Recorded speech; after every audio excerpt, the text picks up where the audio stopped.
পাপীর সবচেয়ে বড় দুর্ভাগ্য। গুনাহ মানুষকে নিজের পরিণতি, নিজের গন্তব্য, নিজের আখিরাত ভুলায় দেয়। ওয়ালা তাকুনু কাল্লাযীনা নাসুল্লাহা ফাআনসাহুম আনফুসাহুম। কোরআনুল কারীম আল্লাহ বলছে, হে ঈমানদার, আল্লাহকে ভুলে যেও না।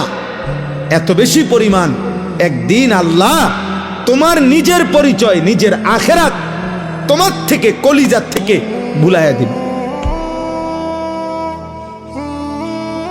সেদিন আর তোমার মনেও পড়বে না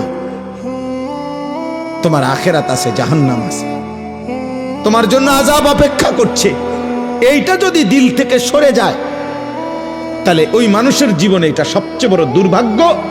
এইবার আর সে কুল কিনারা পায় না, এবার আর সে ফিরতে পারে না, এবার আর কেউ তাকে টেনে ধরে না, কারণ আল্লাহ তো তারে অভিশপ্ত করে দিয়েছে। কোরআন শরীফে আছে, আল্লাহ তাআলা বলছে, মনের ইচ্ছা মতো যে ধারাবাহিক চলতে থাকে, আমি তাকে তিনটা শাস্তি দেই। এক, আমি আল্লাহই তাকে একদিন পথভ্রষ্ট করে দেই, আমি আল্লাহই। দুই, তার কানে এবং অন্তরে মোহর মেরে দেই। তিন, আমি আল্লাহই তার চোখে পর্দা ফেলে দেই। এবার বলো, আমি আল্লাহ ছাড়া তাকে হেদায়েত দিবে কে?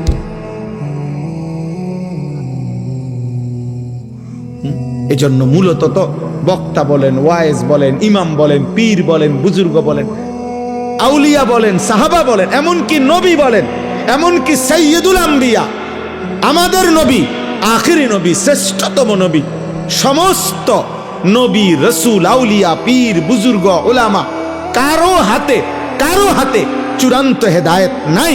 হেদায়েত চূড়ান্ত শুধুই আল্লাহর হাতে। শেষ ফয়সালা মূলত কার হাতে? আল্লাহর হাতে। বিষয়টা বড় সাংঘাতিক।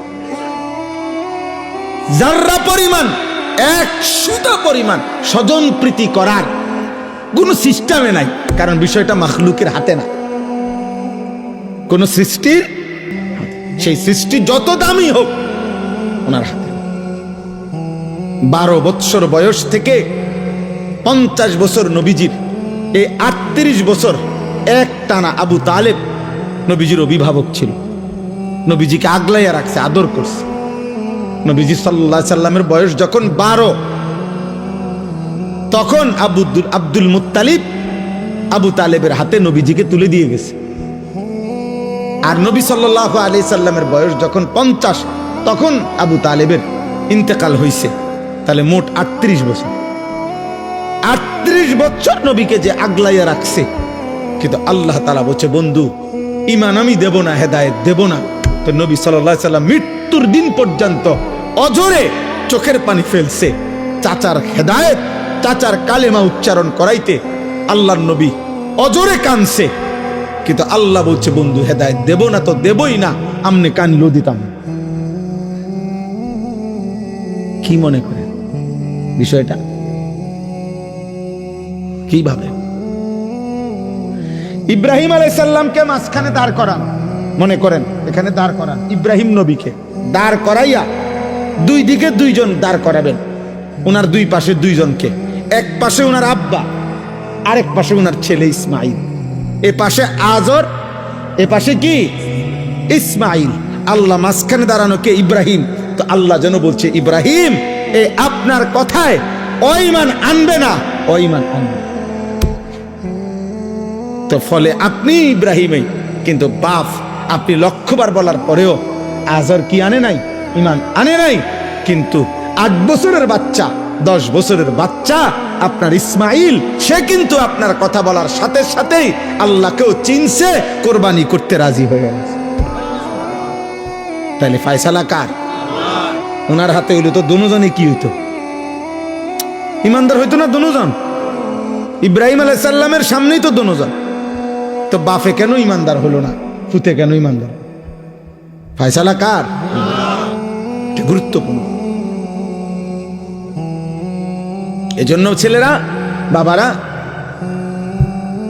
হেদায়েত, ঈমান, সেজদা, কালিমা, আল্লাহর বন্দেগী, খোদার কসম, এটা ভিন্ন জিনিস। আরে ভাত, পেশাব, পায়খানা, আর ঘুম আর দুনিয়া ভোগ করা এটা নরমাল জিনিস, এটা আহামরি কিছুই না। এটা আমি প্রত্যেক দিন সারাটা জীবন বলি, সারা বছর বলি, এটা কোনো বিষয়ই না।